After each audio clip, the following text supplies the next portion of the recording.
Yay! Marken! You're here. Hello. Hello.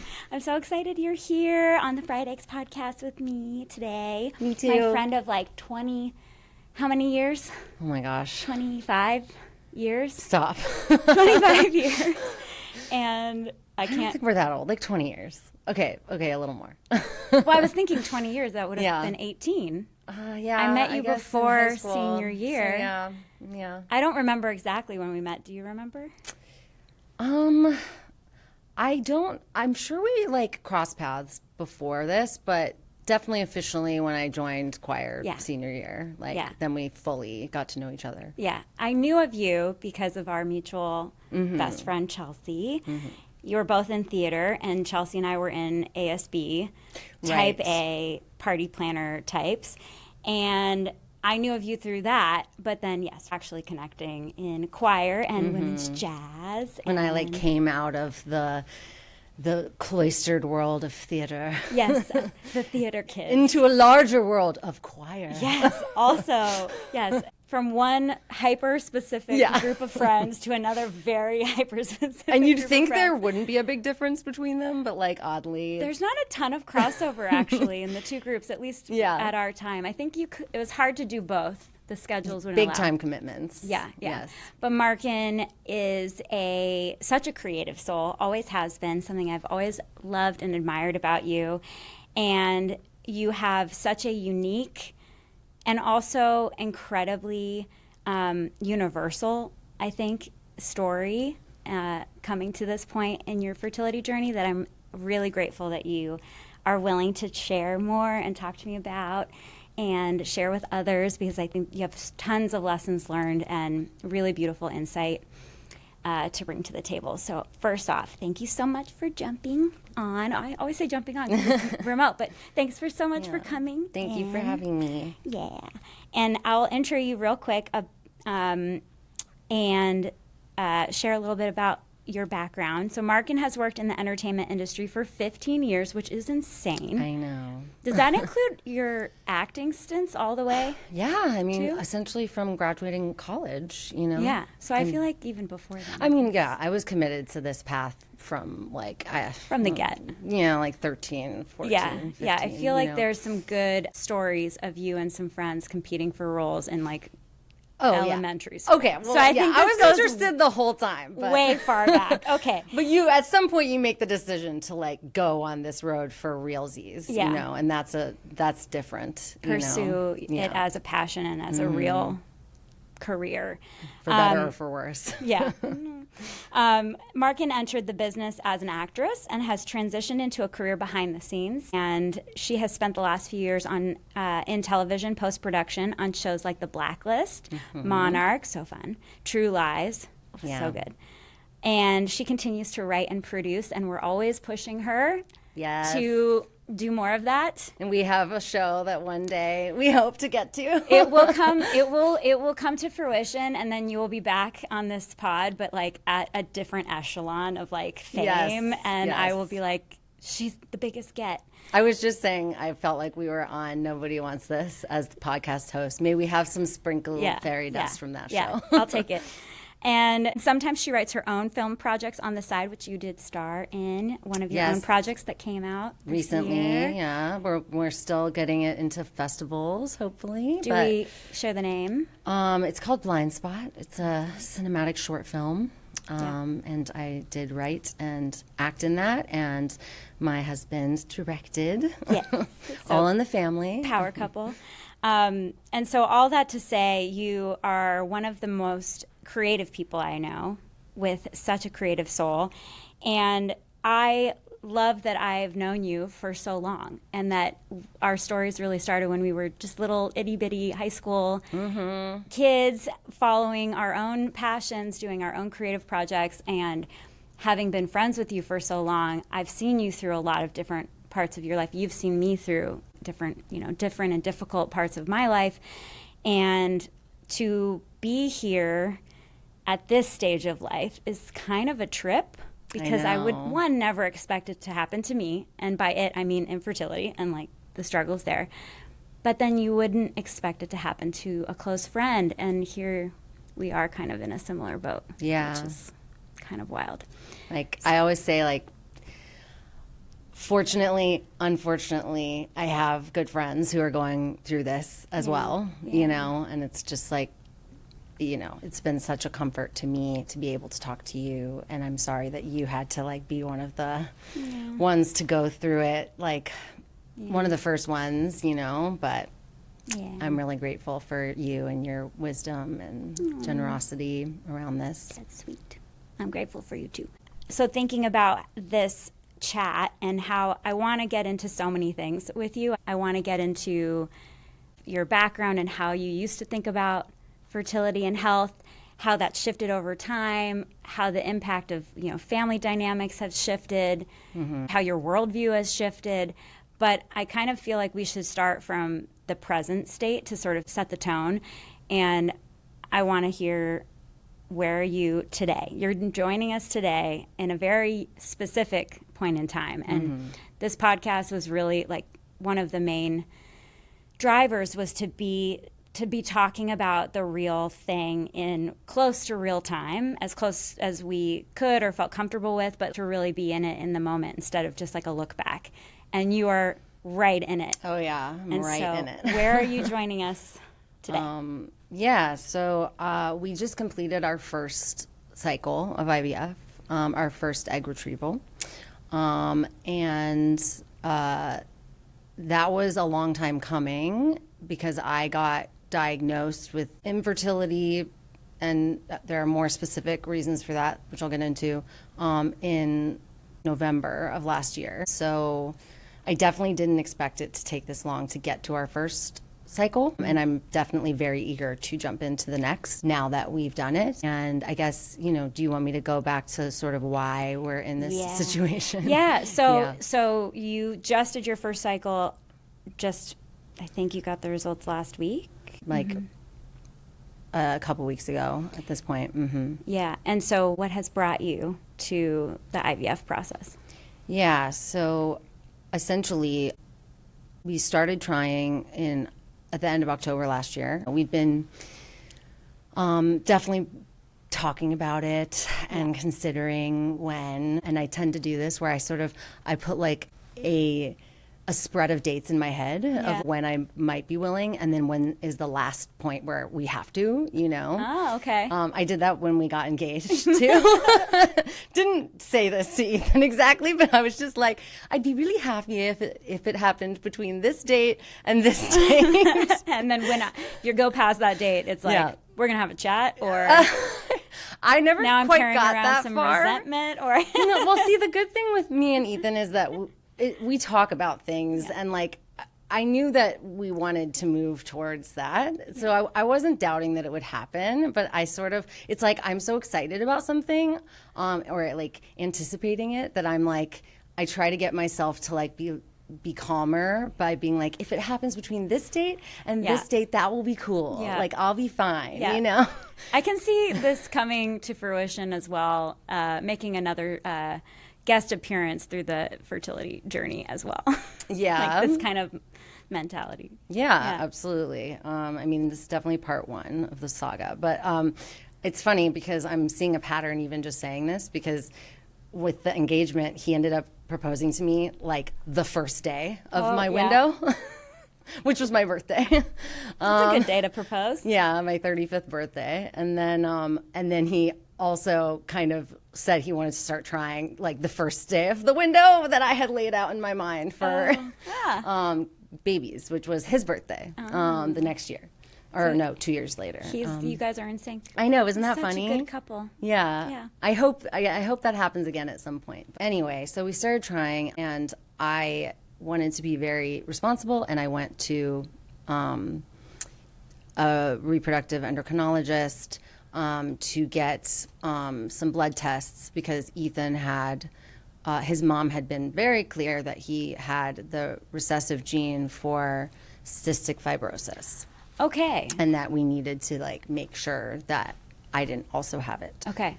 So you knew that up front, ahead of I knew that time. he had that. Yeah. And I knew that I had the BRCA gene. Right. And I had spent a lot of time over the last decade making responsible choices around that. My mom had ovarian cancer, and so we had found out when she had the cancer that she had the BRCA gene, and I found out that I had the BRCA gene, BRCA1. Mm-hmm. And I'm pretty sure most of us know what that is at this point, but I have a much higher chance of breast or ovarian cancer. And so I had been checking, for that for years with ultrasounds and blood tests. And so you were checking with ultrasounds? Yes, every 6 months I get an ultrasound. Wow. And I test my CA125 levels, which is like a simple blood test. Inflammation marker, right? Mm-hmm. And that's pretty much... Ultrasounds in the breast, or also I get it in pelvic exam? I get the pelvic ultrasound. Yeah. I only in the last couple years have started getting mammograms. I'm always on you about that. And ultrasounds, and I've definitely been getting them once a year, but now I think I'm going to do every 6 months, just because I had kind of a scare a few months ago where they called me back in, and it was very nerve-wracking. Yeah. And it was all okay, but they were like, just come in every 6 months, So anyway. That's good. I'm glad you're being careful. Yeah. And so I was like aware of things to be looking for, and, part of the reason I went in was Ethan's issue, and part of it was the BRCA and discussing the concept of IVF in order to solve for the BRCA issue, which I was, at the time I was like not wanting to do because I really wanted to try naturally. I think we all have that feeling of like wanting that sort of magical love experience, etc. Yeah, I mean, that's something we've grown up seeing in every trope of love and marriage, and that's what it's supposed to be like, right? So being presented with an alternative too early, I think is very hard for us to wrap our heads around. Definitely. Yeah. That's like definitely a theme in this process, is that sometimes you're not ready for things, and later you will be, but it often takes a process to get there. But at this point, that was why I was going in. But pretty immediately there were signs that there might be issues. I had been on birth control for 3 years after having been on, different forms of birth control throughout my adulthood. So the Paragard at one point, another pill years earlier. And I went off of it in order to start trying, and my period had not come back. And it should have come back by that point when I went to see her. And she was like, let's just do some tests. Let's just do some like bigger tests to see what's going on. Like hormonal tests? Yeah, like a full panel of hormonal tests. Checking your FSH? Yeah, AMH I think, I guess point? at that point it was just the hormones. It was FSH, LH, AMH? Estradiol, AMH, progesterone, all that stuff. And are you in the normal range? Yeah. Are you in the normal range? And like, spoiler alert, I was not. Leans forward into the mic just to make it clear. Yeah, that was a really hard day. Like, she called pretty quickly with results, and she essentially told me that I was perimenopausal. Wow. And it was just like out of nowhere. I was not prepared. Like, because even though even though there were things to be concerned about, I just was sort of, I think a lot of us do this. I was like purposely not thinking too hard about things, Yeah, you'll spiral otherwise, right? And also you don't have any control at that point. Yeah. But it's kind of a crazy position to be in, to walk in there at the very start of like, I'm going to just start to understand more. Very start. At 36, to be fair, 36, but yes. I want to put a pin in that, because that's a topic I want us to get to later about, because 36. Right. I thought that I was in we're still in a safe range, right? Or at least I that's thought what I was in the range of like, you got to get going now. Yeah. You don't have a ton of time. Yeah. But you don't have to stop everything immediately. But it's like, you should make a decision. And I guess what I'm realizing is I'm forgetting that she had also done an ultrasound, and she had only seen one follicle, which at the time I didn't even know what that meant. Yeah. She didn't explain it at the time. She didn't. I don't think she wanted to scare me. I think she wanted to like reserve her judgment, I guess. And also, I was really convinced that my body was being suppressed by birth control. Right. I mean, they tell you also that takes several months to get out of your system, and depending on who you're talking to. Right. People will say that. Some people don't. You know, like some doctors really don't think that. But I still do think that, which I'll get to. But anyway, it was a horrible moment. And essentially she told me, like, you most likely will not be able to have your own children. Like, all in that one conversation. Like, wow. And it was like a 180 of expectation all in that moment, you know? And immediately started talking about donor eggs, you know. On the same call? Yeah, I mean, and to be fair, I was asking, and she was very empathetic, you know, and definitely talked to me for a while, but it was like, it was not pulling punches, you know. On the one hand, you're thankful for that, right? Yeah, I appreciate honesty. I do. Yeah. But it's a big shock. It was a horrible shock. And yeah, it's something that had never occurred to me, even though to be honest, I had been very nervous over the last couple of years about impending parenthood and all the responsibilities and the big life change and stuff. But I had also been shaping my life towards it for like 10 years. It was very clear to me in that moment that I absolutely 100% wanted to be a parent, you know, and I knew even though I don't know, so many things can be true at the same time. I knew that I was not going to take no for an answer immediately, and that I was going to figure something out to try myself, because I haven't even gotten to try at all, you know? Yeah. And then I also knew that I would explore other options if I needed to. But I've said this to women since, that like, I was afraid for a long time to go get those numbers checked, but doing so will give you clarity, you know, pretty quickly about what you do and don't want. Yeah, and give you opportunity to make decisions. Absolutely. And plans. Yeah. Yeah. But I think a lot of us are scared of having that opportunity sometimes. Yeah, and I did want to ask you about that. Like, you had a pretty quick turning point. It was like night and day. It was like night and day. As soon as you get this information. Of just being like, oh, I'm not worried about being a parent anymore. I definitely want to be a parent, and I'm going to make it happen, like by hook or by crook, you know? Yeah. Whereas before I had been really like besieged by worries and anxiety about like the life change that was coming. Well, I think a lot of us have that feeling of the unknown and being nervous about what we might be giving up is sort of how I feel like that's sort of how it's framed often. And that's something else I wanted to check in with you on around just overall, like the feminism trope of what we've sort of been fed growing up. Yeah.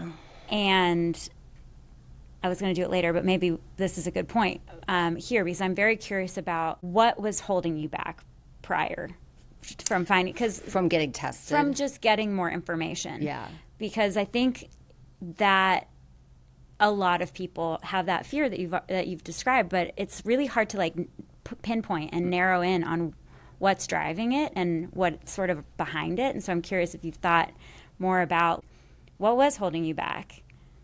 I've definitely thought about it, and I imagine that there's many answers for everybody about this. But, you know, unfortunately, I spent a lot of time in the first few months after getting that diagnosis in regret about what I had and hadn't done, you know, before getting this news. So I definitely thought about it. And in some ways, it's like this frustrating catch-22 where I don't think it was even the negative. Like, I wasn't not doing it out of fear of what I'd find out, because I had like unrealistic optimism that I was totally fine. Oh, yeah. You know, partly because of sort of the message these days that you can kind of have it all, and you know, and there's definitely been a big pushback on age, and you know, I hate the term geriatric pregnancy, etc. We all hate being told like, women, you're on a clock, you know. That feels like almost anti-feminist, the biological you know? clock. Yeah. In some ways, I just wanted to feel that I had a sense of control over my destiny, you know, and so I just I took different signs from my own life to mean that I was okay, you know? So one of those being that we did get accidentally pregnant. I call it a chemical pregnancy, like October 2021, because it very, very quickly, like I did test positive. I did go to my OBGYN, you know, and she did confirm it, but then I bled very heavily and, you know, it was not, obviously it did not happen. But even though it ended that way, I was like, okay, so this is possible. And I just kind of took that to mean that I was fertile and we were a match. And next time that we wanted to try, we'd have a good chance, you know? And then I will say that my friend Emma was starting to have issues like a year ahead of me. And she started saying to me, go get checked, please go get checked. Like, just, it's not a big deal, just go do it, you know? And I totally blew her off. Like, not, I wasn't like, you know, go away, but I was just like, okay. And I just didn't prioritize it at all. To be fair, I was getting married. There were other things that I was thinking about, but in my mind, I've always been very much like, you do this, and then you do this, and then you do that. And it's like, we're going to get married, and then we're going to have some time as a married couple, and then we're going to try, you know? And so I just wasn't open to it. I think because of that sense of wanting to control my destiny and wanting to be ready when I was going to try. Yeah, it's like those ducks need to be in a row to even make the decision and the next step. That's how it felt. Yeah. That's how it felt. And I guess some of my anxiety that I was talking about before I got that news was that you're never really ready, you know, and you never really feel like all your ducks are in a row. No. But we did start trying pretty much immediately when I got my first job back in the TV world after those strikes that happened. So that gave me a sense of like, okay, well, I can be responsible. Like, I can do this again. So those are kind of some of the things that I reflected on. One more thing I will say is that my sister-in-law really pushed me like 2 or 3 years ago. My future sister-in-law at the time was like, let's go get our eggs frozen. Let's go to like Turkey and get our eggs frozen.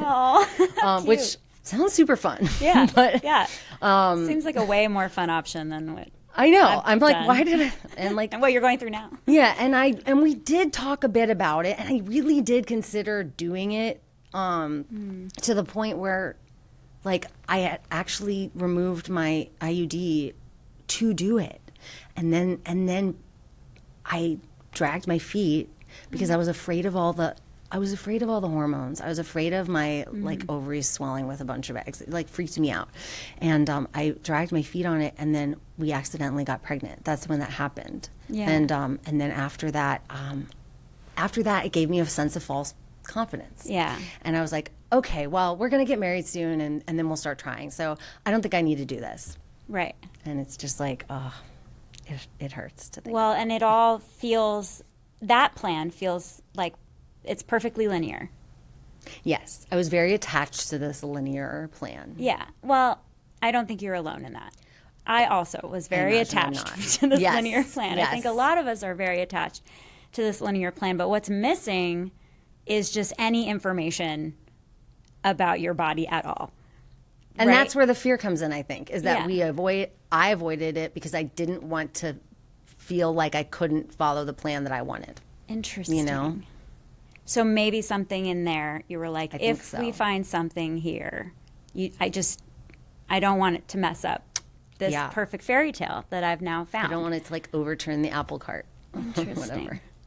Yeah, because your experience watching your mother and supporting your mom through ovarian cancer, I know that's been on your mind. We've had many conversations about, well, you're getting this ongoing check, you're aware that they're going to want to, them as in your medical team are going to want to do something about this in the future, That's most so likely. True. Yeah. So it's not that you weren't aware of some of those things. To be clear, the something is most likely removing the ovaries and uterus like after the age of 40, you know. Which is coming faster than we'd like. Exactly. So I did know I had a time. Yeah.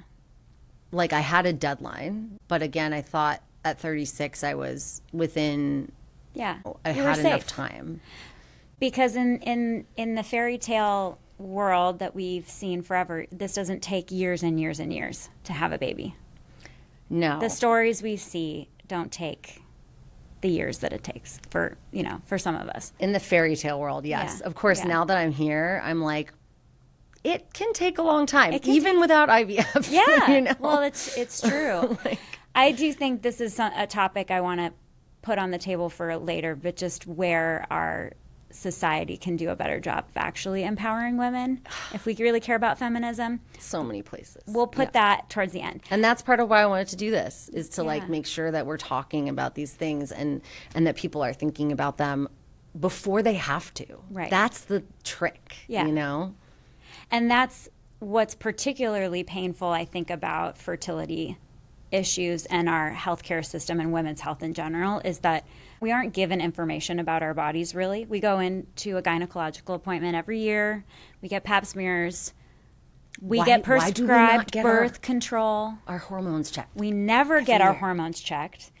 We don't get pelvic pelvic ultrasounds. Unless you have something like I do. Unless you ask for it. But at that point, they have to see something's going on to do. Now you have the BRCA gene, so they're going to now do extra screening to you. But why does not every woman at age 25 have those things? Why do we not start checking your follicle count, your AMH, your LH, your FSH, to see it trend over time? How is it not? Those are all biomarkers for health. And now I think what I love about what's happening in the space right now is that we are talking more about it. And so people are starting to understand the period is actually like another vital sign for women. Mm-hmm. But we are so far away from that. And real feminism to me is not just putting everything off, putting your family and love life and marriage and whatever off in order to go after your desires. In that case, it's an either or, right? Mm-hmm. It's like, I either get to do this or I get to do this. And when I do this one, I have to give up all of this one. That's kind of like what we sort of see. Feminism to me is really empowering women with information to make their own choices. Absolutely. Right? And it does seem like maybe there was for a while in some of the pushback I was saying against like geriatric pregnancy and against like the biological clock, that I could see some people being like, the idea of like adding, those tests to every appointment. How dare you assume I want children? Like, I'm not a baby machine, or like, I see that. Or they could see it as like threatening, the information being threatening, which on some level I think I did on of like not wanting to know, but like, I think we need to let go of any of that, because it is a mark of health. Yeah. Like your, reproductive system in a woman is so intricately linked to so many other things. It's where your hormones come from, and that regulates so many body functions and mental health. Yeah, and mental health, and and so it's like it only makes sense to know what's going on with that like very important system.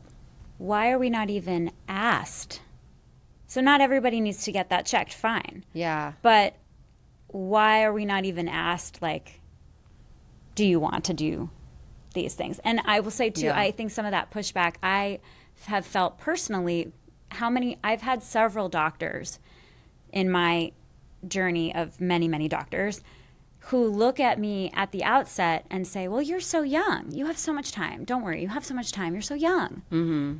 And, starting this also at a similar age to you, 35, starting to think about it, maybe even a little bit before.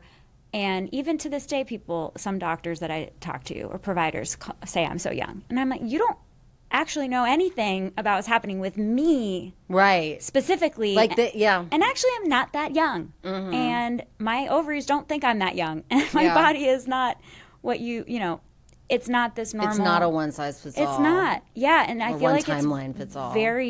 It's very dangerous to have that feeling. But I also see your point about, like, we need to sort of maybe let go of some of that, like, kind of feminist anger, or around being called old. Defensiveness. Okay, that's a good word. Yeah. to instead think about how can we just be more empowered with information about ourselves Right. to make better decisions for ourselves. Absolutely. Yeah. Because also there's a difference between biological age and like ovarian, the age your ovaries think they are. Oh, yeah, yeah. You know? Yeah. Like I technically should be, you know, within a certain range, but my ovaries are acting like they're a lot older for a specific reason, which I don't know that we actually got to what my diagnosis Yes, okay. was. So I wanted to, circle back. Like, this is why I love you so much, Marken, because you can go so deep with me. And as soon as we like get to like a wine night or anything, we're just like, what's wrong with society? And how can we improve things for women everywhere? Okay, so you get this terrible news that your labs are coming back as I'm perimenopausal, which is essentially an insane thing to hear. My FSH is 75. At 37. 36 when you get this news. When I got the news. Yes. So what's the path? Okay, so, you know, it's devastating news, and she's like immediate, you know, after we've talked about it, she's like, look, I'm going to do a bunch of tests. We're going to figure out why this is happening. And at the time I was like, I don't really care why this is happening. Just like make it better. Like make it stop. Who cares why it's happening, you know? And, but, you know, she's a scientist. And so we did a bunch of tests. And pretty much when you get news like this, the first thought that they have is Fragile X. Is it Fragile X? And like when a woman who shouldn't be menopausal, who's too young, who's under 40, you know, under 39, what have you, is has these kinds of numbers, they think Fragile X. And it turns out that I have the Fragile X premutation, which I had never heard of. And, you know, there is information out there. It's called the FMR1 gene. It's on the X chromosome. And I, as a woman, and you as a woman, we have two. We get one from each parent. Yeah. And, you know, this is where it gets sciencey, and I am not a scientist, but there's a certain amount of like, they're like a little chain of genetics and DNA. You know, a little chain of DNA. I wish Genetics. I could answer that. What exactly is the chain? Okay, let's take a second. Yeah, let's take a second. Yeah. I'm just going to describe it, and we'll do some links. So women have two X chromosomes. They have these sort of tails on them that produce proteins, and the proteins are really important messengers in the nervous system. And if you have if your tail is too long, it causes problems. And over the generations, mutations happen in these X chromosomes, leading to more repeats, which is this like tail getting longer. And the longer it gets, the more problematic it becomes. So I don't have a full mutation. I have a premutation. So my repeats are 82. I have 82 repeats. If you have any more than like 55, you enter into premutation. Again, we're going to put some links in here to make sure that the correct information is being shared. And essentially for me, that means that I'm not going to have any of the major symptoms of Fragile X, but I will have possibly two things happen to me, which is that I might get early menopause, which is called primary ovarian insufficiency. And that's when your ovaries are not producing eggs very well, even though you're under a certain age, when that shouldn't be happening quite yet. And then when I'm like in my 60s, I could get a tremor and maybe some memory problems from it. And so essentially with the amount of repeats that I have, it's very like dense, kind of confusing like science, but I have like the highest possibility of having this primary ovarian insufficiency with the number of repeats I have. Like if Okay. somebody had a little bit less than me or a little bit more, they'd actually have less of a chance. But I'm just like right in the You're middle. in a certain range. And in the middle of this range of the premutation, that's like almost 40% of women have what I have. Wow. 38%. Who are in that range. Mm-hmm. Wow. Okay. Between 80 and 100 repeats. Wow. And the wild thing about this is that it's a very simple blood test that tells you this. Mm-hmm. And I could have done it at any point in my life, even without insurance. It would only cost like a couple $100. And I could have known this, and I could have known that this was a possibility, and like certainly would have pushed me to freeze my eggs because, you know, I'm a responsible person, and I like with the BRCA, like I listen and I like do the things I'm supposed to do. And so for me now, my biggest thing is telling people just go get tested as early as you can, just to know, because by the time it's causing problems, you're already in the problems, you know? Right. Because there's no other symptoms that are going to show up except that your fertility is just going to start going down too early, Really you fast. know? Yeah. The emotional layer here is very big because it's not just I need more information about my body. It's also what you're saying. By the time you find these things out, you're already in the middle of trying, and it may be too late. Yeah. Or it's now much more difficult. Yeah.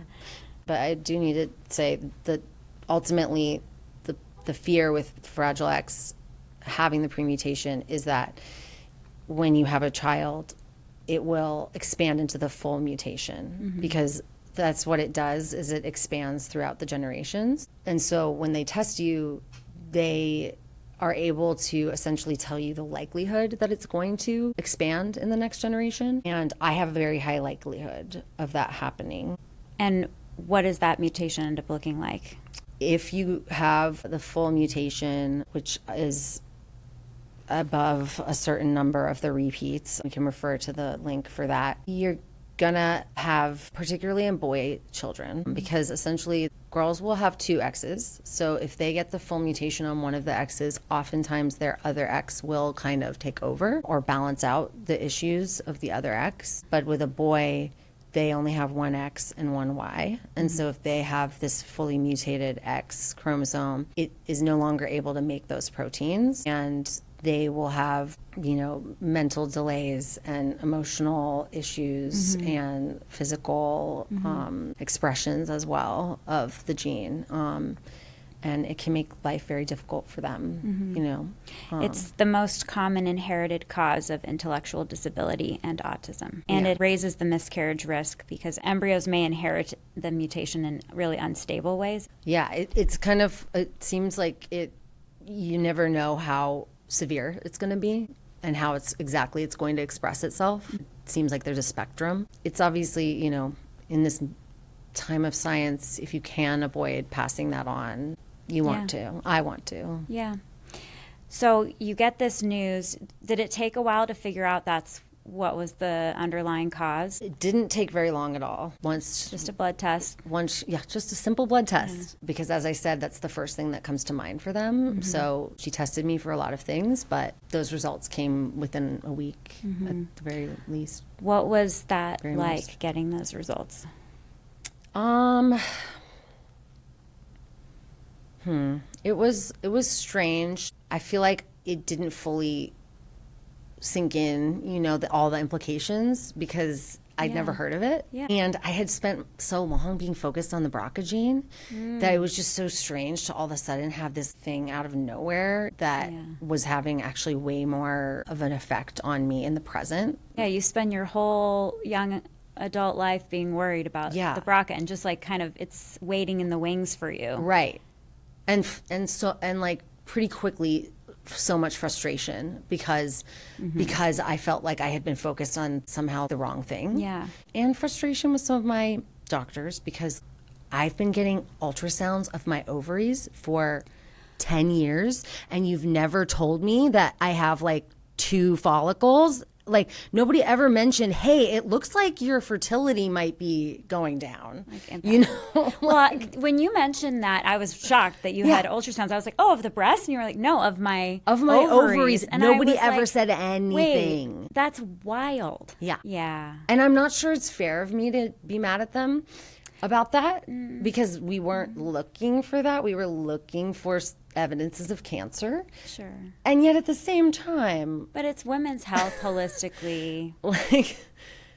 It's more indicative of just healthcare in general. Like, are we looking at the whole person? We never are. Never. And it's so frustrating. Yeah. You're going in for one thing that they're very specialized in one thing. And don't get me wrong, we love doctors and scientists and thankful that they have the specialties that they have. However, the system as a whole here, how did they miss that? They're there. They're looking at it.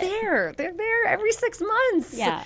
You know? Yeah, and you actually, compared to most women, I wonder if you looked backward, you actually have a trend to follow. Well, I didn't get the blood test of the estradiol, FSH, those kinds of blood tests. Yeah. The last one I had of that was from 2020, which is when I was on Medi-Cal. And just saying that when I was on Medi-Cal, which is like assisting lower income people with insurance, it's the closest thing that we have to Medicare for all. I had much more holistic healthcare because it wasn't me having to pay for everything. We could just do things. And so they were doing tests of the whole picture.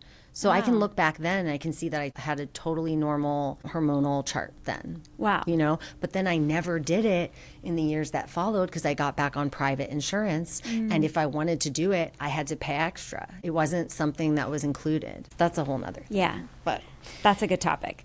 So this news comes in, obviously rocks you and takes a bit of time to sink in, digest. And to get past like the anger, to be honest, about the fact that nobody had ever told me anything about my waning fertility. Yeah. I absolutely 100% know and agree and feel you. What's the next thing? What do you do with this information then? Well, it was tricky because I was very sensitive at the time, obviously, and I very much took the first things that Ari said to heart and didn't feel like she was going to be an ally of mine in trying to do IVF. She essentially told me like IVF is most likely not going to work for you because your FSH is so high. What that means is they can give you a ton of hormones. They're giving you FSH, but if it's already very high, my body is trying to give me like IVF. And your body is just saying no. And my your ovaries are saying no. What? Yeah, they don't speak that language. No. They're like, get out of here. Yeah, and of course at the time this was all new to me. I didn't understand how it all worked, so it was just very hard to hear. And so I very quickly went online and was like trying to find doctors who I felt would want to give me a chance. Build your team. Trying to build a team, but very specifically looking for people who like focused on people with primary ovarian insufficiency, which is what was caused by the Fragile X. And I found some very specialized clinics that really only focus on either clients like me or women who are over 40. Because when it comes to our ovaries, we're very similar. And I was pretty gung-ho about going in that direction. But what you find as you interview these people, as you get together with them and pay to meet them, is like wildly expensive. It's going to be wildly expensive. Yeah. A huge sticker shock. Yes, huge sticker shock. And these clinics did not take insurance. And I found that. Yeah. The real specialties often don't. Or they weren't in my network. And that was a whole nother aspect of this, which is the do we or do we not have coverage, and we were very lucky to have some coverage. Of course, I think everybody knows these days that doesn't mean that it's 100% covered. Oftentimes. It's very complicated. What is covered, how much is covered, and what will the clinics even allow to be covered, because they have to cover their own expenses, right? And so some clinics this is covered, but this isn't. The current doctor who I found after a painstaking search is in my network, but his surgical center is not. Oh, what? So now you're paying for that out of pocket, but you get to see him for appointments covered. I'm sorry. I feel like Yeah. I'm not always the most direct question answerer. No. This is great because it shows like such nuance of like So much nuance. And what I mean, and the experience you had. I don't know if you feel comfortable sharing this, but that share away everything. incredible. That first FSA check, and you didn't realize that was starting the clock situation. Yeah. Okay, so essentially, I get in the trying to build my care team, which then leads to the trying to figure out my insurance and then trying to build a care team within the insurance structure because we very quickly nothing was very quick. Let's be real. Let's be real. This is why I didn't do my first cycle until August. Like, nothing was very quick because I had so much to learn because I didn't know anything. And this is a really complicated diagnosis. And we were just like, you know, nobody was lying. IVF is not easy for someone who has like 2 to 4 follicle count and the numbers that I had. And then once we even could get an embryo, we have to do PGTM testing to see if that embryo has the FMR1 gene. So it's very complicated. And so as we were looking, we realized we're going to have to do at least 4 to 6 rounds to have a chance, you know, if we want to have a chance at having our own child. And that's really difficult to wrap your head around because these are such expensive cycles. And so we then decided that we really did need to try to use our insurance because we can't really afford to do 6 out of pocket. It's wildly expensive. Yeah, it's wildly expensive. Even with insurance, it's still expensive. And nothing is guaranteed. Yes. So you're, No, and that's such a difficult part of our situation is that nothing is guaranteed, and every doctor is very honest about that. So I went through like 3 doctors before I got to the doctor I'm working with because of all the different nuances we're talking about. And that first doctor who I initially kind of didn't think was going to be able to be on my team because I didn't feel like she believed in my chances, we actually spent some time together because she was in my network, and then we made a slight change in the new year and she got bumped out. And it was so hard because I'd gotten attached to her by that point. I have learned that it's not always about immediately like love at first sight with a doctor. Like, you can build a rapport and you can get someone on your team even if they don't initially think that you can do it. And it's really important for them to be bought in on the journey with you. I do feel like that's important, but it doesn't always happen immediately. Yes, I guess is what I've come to learn, especially when you're a tricky case. Okay, so I'm trying to remember what you asked me. So you finally found this doctor who's in your insurance. Who's in my insurance, and the whole world that I was exploring was I wanted someone who was firmly in the Western medicine world, but also was interested in some experimental treatments because I am a really tough case, and I just felt like I needed to try some things that were a little out of the norm, like ovarian PRP, which we can talk about. And so this doctor is one of the few doctors who does it, and he's in my network. Wow. And so that was cool. What I didn't realize initially was that I was just asking all of these doctors to run a prior authorization with my insurance because that's what my insurance requires to do a cycle. So I would meet them and I'd be like, can you just run a prior auth? Can you do it? Can you just do that? And they were like, okay, sure. And I didn't realize that for me, that kind of locked me in. It started a clock where essentially I hadn't read the fine print. I'm going to take responsibility for that. These things are like 16 pages long. The fine print is like 500 pages long. Yeah. But like I hadn't. Does anyone read the fine print? Right. You shouldn't need fine print. Yeah. How about that? I talked to a lot of representatives on the phone. Nobody had ever mentioned this, but then it was there in the paperwork, which was that like I had to have under 19 FSH in order to be able to touch my coverage. Wow. For fertility. Wow.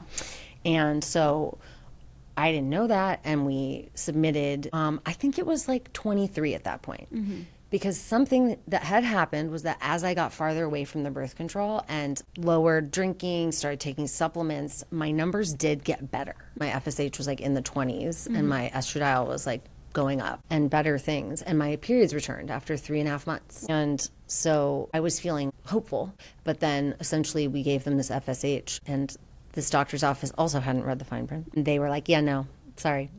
You just like, you're rejected from using your coverage at all. And obviously that was horrible and very stressful. And I was able to find a loophole, which, you know, everybody, you're a creative girl. You just have to be very determined. Yeah, resilience, determination. You know, I was able to find a loophole in that same paperwork once I read it. Put it in ChatGPT. Which was that this had to be a day 3 FSH. Okay. And I had just been getting my FSH whenever I went in, and it was definitely not a day 3. And so I went back to them and was like, this is incorrect. And they were like, yeah. Okay, we'll give you another chance. Next time you get your period, go in on day 3, do your FSH again, and you can rerun it. And you, luckily... And miracle of miracles, I got, my FSH was 14. Incredible. That's a huge improvement as well. So you're working really hard to do everything in your control. Everything I could in my control. It was so nerve-wracking though, because it felt like it all hinged on this test, you know. Yeah. So you finally find this doctor. You get through pre-auth, thank goodness. After 2 months. What is the see, nothing. So now we're in May. Yeah, nothing. You know? Nothing is linear here. I guess it is linear in that it just goes on forever. Yeah. Exponential. Nothing simple. Nothing simple. Were there any trade-off conversations with your doctor about how to approach your cycles? Because I'm thinking like, all right, your FSH is super high, so like they just going to give you a ton more FSH for it to work, or are they talking mini stim? What were those conversations like? How did you guys come to a decision on your protocol and how to take the next steps going forward? Well, the major thing that we did, first of all, was that we did ovarian PRP. And PRP is... you can say it because I can't remember. Well, so it's still considered fairly experimental. It's not really been adopted widely. I've done it. And there platelet-rich plasma injections into your ovaries. Yes. Yep, I've done it as well. And we had chats about it. And it's like we don't know for certain, but also similar to you. It's like I got to throw some stuff at the wall here. So yes, and that had been one of the experimental treatments that I had found in my research that had been giving hope to people with really difficult, low reserve, DOR situations. Diminished ovarian reserve. Yeah. And, you know, it is tricky because there are studies, you know, they're not entirely conclusive. Right.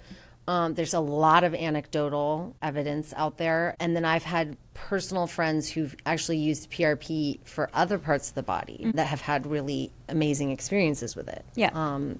My friend like broke her ankle and was like plagued by pain and it not healing for years. And wow. And they finally realized that there was like a torn ligament that had never healed or something, and they used PRP injections, and after like a few rounds it healed and it's better. It's pretty incredible. Know? It's more adopted for other parts of the body, but this is just the same thing over and over again with women's health and fertility health. We just don't have a ton of data and research, and I think we're getting more and more. And that's another reason why I was determined to try to work with someone who was more experimental minded while still being grounded in the science, because there hasn't been enough research and we about know women's health and fertility, you know? And so I feel like I have to go with someone who is pushing the envelope because we're already so behind, you know, in that area. Yeah, we talk a lot about the standard of care and how long it takes to get something into the standard of care, adopted into the standard of care.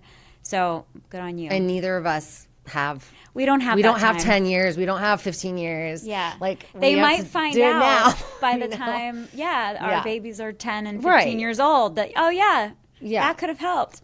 Yeah. Yeah, so, I just can't. I can't wait for that day for hopefully our kids. But I know. So I had just done a good amount of my own research, and I definitely wanted to try it. And just to explain, platelet-rich plasma, the process is they take your own blood, they spin it in a centrifuge, they extract the platelets from it, and then they inject them back into you.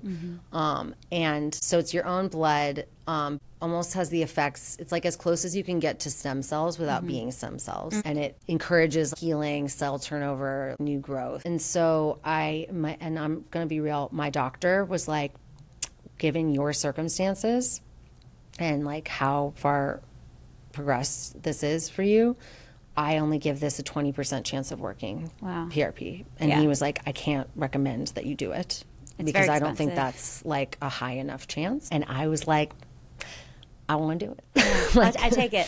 Yeah, because I was like, well, honestly, 20% is better chances than we've gotten of having our own child. Yeah. So, which is like 10% chance. Yeah. Everybody says that phrase is like the hard things that you've gone through become like a gift that you can give someone else. And like, I just don't want anybody to have to go through this. If I have daughters at 20, I'm going to be like, I am going to pay for egg freezing for you. Yeah. I would very much like to do this. I guess I can't force you because you're an adult.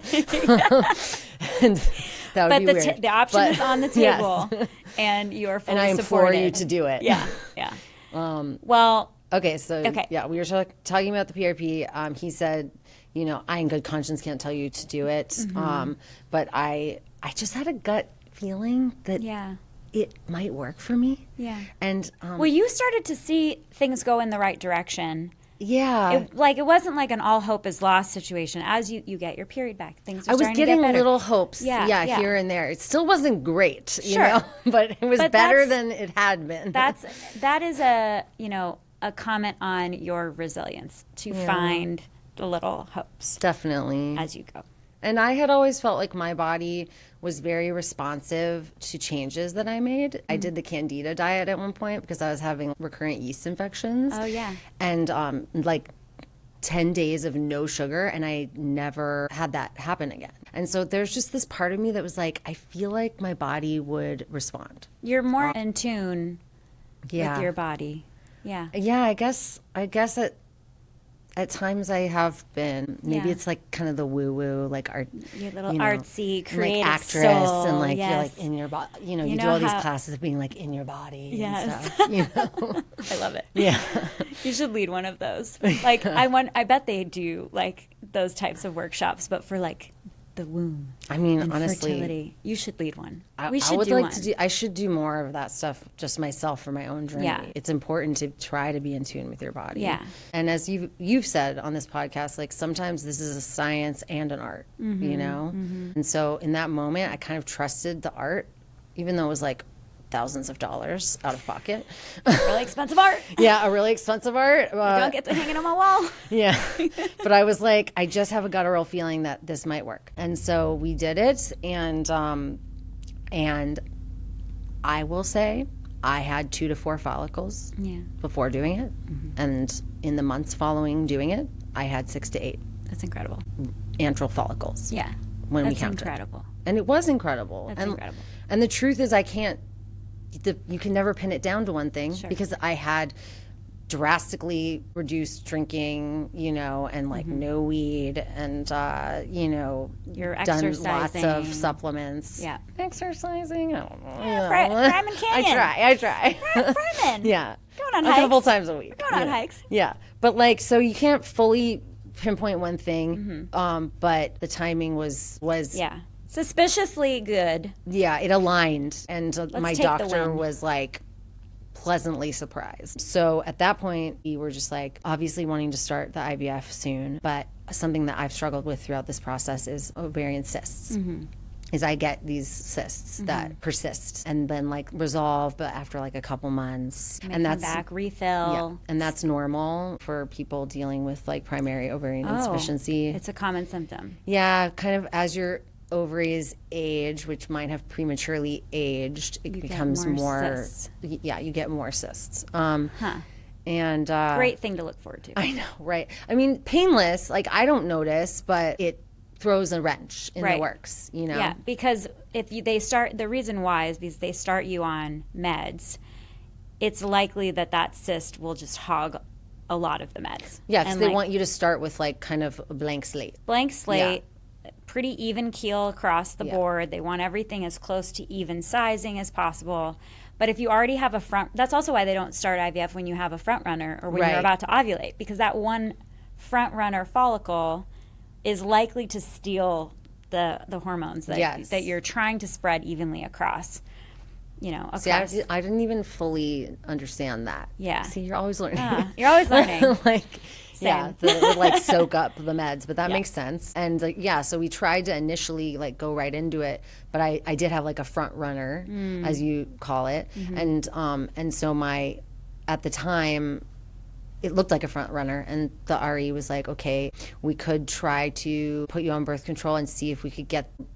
Quiet it down. Quiet it down. I feel like that's that's the terminology I usually hear. Or we could have you try this month since you already have a front runner. And there are a lot of stories of people getting pregnant naturally after PRP. And again,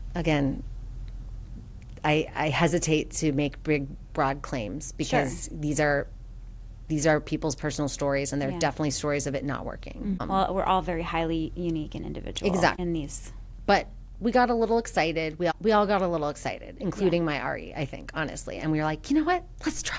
Let's just give it a try. Yeah. So we like tried for a month, and then it turned out that wasn't really a front runner. It was like a cyst, and it persisted into the next month. So suddenly we're like, in the second month after the PRP, and they tend to tell you with PRP there's a window of like strike when the iron's hot, right? Like 2 to 4 months is kind of the window that he would like to work in. Right. Like they tend to see the best results in that time. Yes. So your brain clock is already going. Exactly.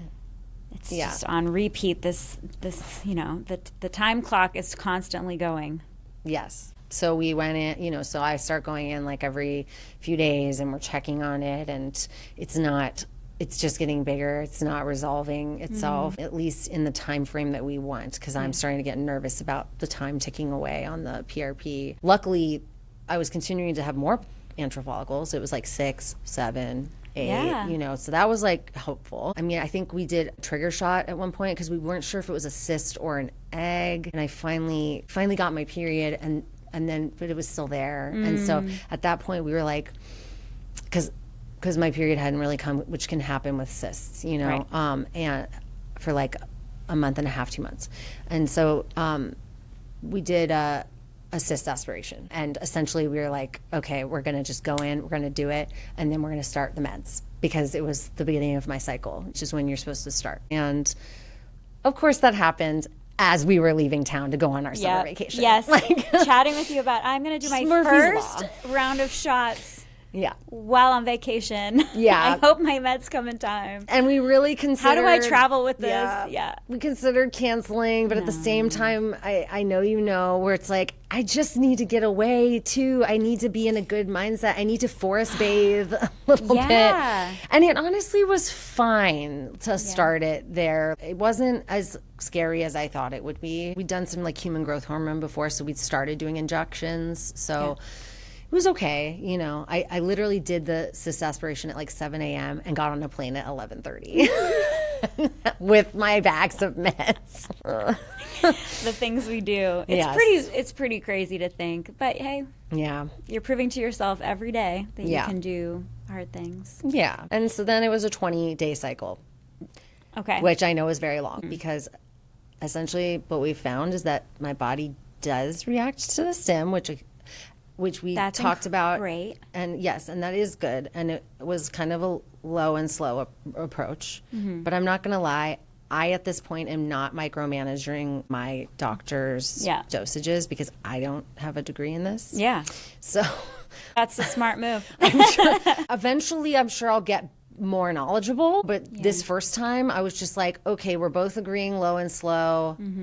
That's as far as I'm going to go on like quizzing you about too deep into this. Was there a reason for that he gave?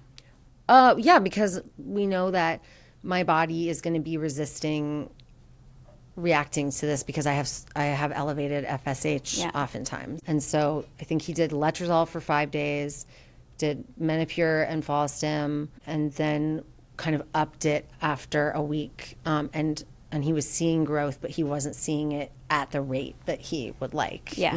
And then it kept going, and it kept going. Forever.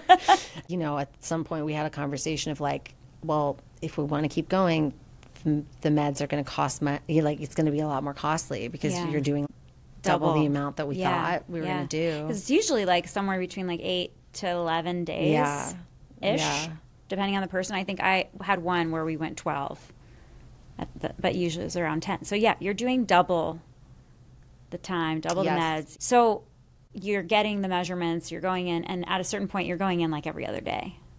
Yeah. That's which I think is normal for cycle. Yeah.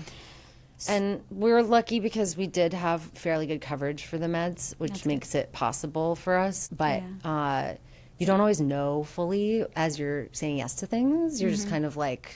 Well, and you don't have a ton of time to go figure things out. Yeah. Then you miss that month. You don't really know what to ask up front until you're being presented with the options and the questions and the decisions. And then you sort of have to make those decisions pretty immediately. So... And I tried to get ahead of things with my insurance and with the doctor's office, but so often the answer was like, well, we won't know until it's happening. Right. So you have to ask, like, what meds am I going to take? Yeah. Well, we're not sure. He won't know until he looks at you, until you're straight. Right. Because everybody's cycles are different. Yeah.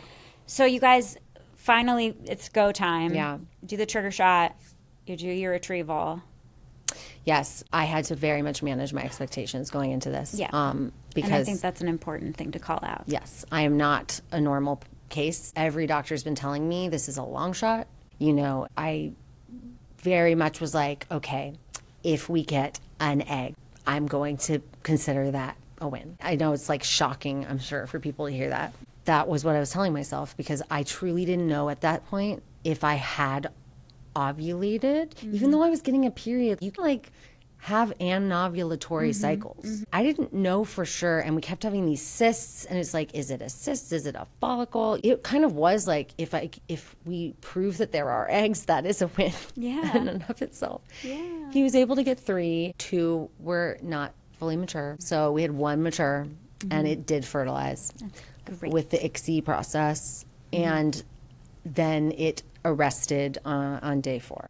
I had really managed my expectations, so of course it was disappointing, but I'm just trying to focus on, okay, we did get eggs. Yeah. We were able to fertilize. I've heard it said from some others that throughout the journey, when you go through these different milestones in it and you're getting different pieces of information along the way, that it's just like you're building your understanding of your situation. Yeah. And to think about it that way versus like this one is going to be one and done, or it's going to be a success or a failure, and actually being a bit more nuanced about it can be really helpful, because that's the truth. You're getting more data points as you go. Absolutely. How did you respond? How are they going to change your protocol next time? What are they going to try? You're getting hints at the whole picture. You know, it's like paint by numbers kind of situation. A really expensive paint by numbers. It's a very expensive kindergarten art project. Yeah. But I liked that framing for my own journey, and I feel like it's similar to what you're describing, like managing your expectations. You know, it's not going to be like one and done, or you know, this or nothing. And I knew going in that we're going to try to get to probably 6 retrievals, but honestly, that's too overwhelming for me to think about right now. So my goal is to do 2 more before the end of the year. Yeah. That's like my goal right now. Yeah. And even I understand that might not fully happen, but like at least have the 3rd one like in our sights by the end of the year. So I want to call this out when we get to now kind of pivoting to like what's next. Yeah. You know, is that you kind of have had such a big character arc in the creative storyteller that you are, right? Yeah. This will be... What a season. Yes. This will be a movie, a novel turned movie at some point. Going from being fearful of knowledge, and you have this fairy tale kind of view in mind. to being sort of assaulted with very harsh realities that no one could have predicted. I mean, maybe that blood test could have predicted a long time ago, but no one could look at you and be like, you're going to have some challenge here. To what I'm hearing from you now is not like unbridled optimism, but a sort of hell-bent determinism. Yeah. And proactiveness. I want to call that out. Like, the shift is really incredible to see, and also makes me so proud of you. Because the amount of resilience that you have to put up for this is just kind of unmatched. Yeah. And hearing you talk about it, you are in control at this point. You can't control the outcome, but you're putting yourself in a position of control by the driver's seat. The driver's seat. That's a better term than control. Yeah. The driver's seat. Yeah, I really appreciate you saying that and pointing that out, because I've said this sort of as like a joke lately, like a kind of a dark joke, but I think there's actually a lot of truth to it, and it's actually a really good thing that like I've sort of emotionally detached myself and I'm thinking like a scientist. I'm collecting those data points and I'm looking at a journey as opposed to it all rise on this. And that is a much more healthy, productive mindset to be in than where I was before, which was either having my head buried in the sand or like the sky is falling, you know? Yeah. And getting to that point, it takes a bit. It does. Yeah. So if you are talking to younger women who are just not there yet, what would you say to them? Or say to yourself? Like younger women who haven't dipped a toe into the fertility world yet? Maybe, or who are scared of knowledge and information and what that could bring for them. Totally. Yes, because how has it shifted? Because you're either because if you're not forced into this world, it's hard to get yourself to step into it willingly, I think. The more that you can push yourself to encounter things before you have to encounter them, the more actual control you will have. Yeah. You know, the more that you can be in the driver's seat. Whoa. Yeah. Like it's mind blown. Yeah, right? Yeah, like you're so right, because that's what we're all trying to do, is just have some semblance of control over a very wild and crazy, unpredictable life. Right. But actually what we're like hindering ourselves by not wanting to know information. Possibly difficult information. Because you don't even know it's going to be bad. It could be good. Yeah. But like, I think everybody's deep down scared, you know, scared of that biological clock and scared of having limitations. And therefore you don't want to know about the limitations because you want to feel like you can do anything. But you can do anything, but you can't do everything. And knowing those limitations will it's like having a map. You know? I like to say you can do everything but not all at once. Yeah. Or anything but not all at once. But I like that too, because knowing those limitations doesn't mean you can't do the thing. It just means you have to find another way to do it. Yeah. You can do anything but not everything in this moment. Yeah. Like, I like that you can different seasons, different times to focus on different things. And you can kind of increase what you can do. Sure, like maybe you're doing one thing you want now, but you can add things to your plate. But I like what you said about knowing information gives you a map. Right. It doesn't mean it stops you from your dreams, right? No. It just, now you can look for a different It's actually way easier to find your dreams with a map. You know? Like a treasure map. Like, really, like, because you're like, oh, I could go this way or I could go that way. But if you don't have that information, like, then you're literally just like, how are you going to get there? Well, how we're going to get there is we're just going to be good girls, young women who follow the playbook, and then everything's going to work out, right? Yes. But right, exactly. Here we are. The thing is that I know that not a lot of those girls are listening to this podcast. True. A lot of the girls that are listening to this podcast are the ones that have been forced into this world, you know? But true. At the same time, you may be at the early stages and like, just don't be afraid of getting more knowledge. Yeah. Try to be a scientist about it, you know? And I also would echo being kind to yourself through it and finding the alternative routes. So what is giving you hope right now? You're looking forward to another round. You're keeping the positivity up. Yeah. Where are you finding hope and joy? I'm really trying to continue other parts of my life beyond this. That's hard. Yeah, it is tricky. I'm working on a screenplay that I've been trying to finish for a long time. And I love these updates. I know. I made like a very specific deadline for that. And I put together a little writers group and we meet once a week. And they give me so much joy. Just talking to other creatives, seeing their projects growing and being able to talk to them about mine. And I do feel like it's really hard. I get super stressed out. I get really in my head. But like those moments when I can find an outlet and I can put it like into a character, into a situation, feels like really cathartic, and it isn't about this particular thing that I'm going through, the script, but like oftentimes you can work out feelings about things in like mirror situations, And is there something really good there too about knowing you are still investing in something that you love and brings you joy, and it definitely, while at the same time spending so much of your effort over here? It does. I think it's necessary. But as you said, sometimes you have to turn your focus to different parts of things, and I still have to sometimes take times to just focus like a week on the IVF stuff because a lot's going on. But it is comforting to have something else going on because ultimately we don't know what the outcome of this is going to be. Whereas like, I think I can get a first draft of this script done by my date. Ooh, there's something powerful in that. Yeah. You can get an outcome here. Yeah.